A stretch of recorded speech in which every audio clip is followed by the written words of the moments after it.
Le Sénégal a réécrit sa réalité économique à travers ce rebasing.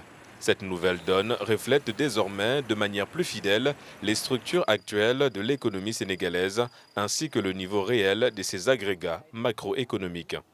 C'est-à-dire pour le calcul du PIB, on se réfère beaucoup plus à l'année 2014, mais on se réfère à présent à l'année 2021. Ce qui fait le PIB en 2021 est devenu plus de 17 000 milliards, qui était de 15 000 en 2014, soit un taux de 13,5%. Et s'il y a le changement de base, il y aura mécaniquement le changement des ratios économiques qui en découlent. Comme nous avons le taux d'endettement qui était à plus de 90% du PIB, ça va baisser et devenir plus de 80%. Ça ne signifie pas que l'État a payé une partie de sa dette, mais ça signifie plutôt qu'on a changé la base. C'est la même chose au niveau des pressions fiscales, elle aussi qui était de 18 est passée à 15.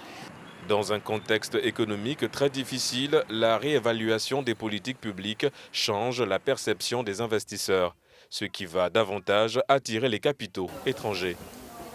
On a intégré d'autres secteurs qui étaient sous-estimés, tels que les transports informels, les Jakarta.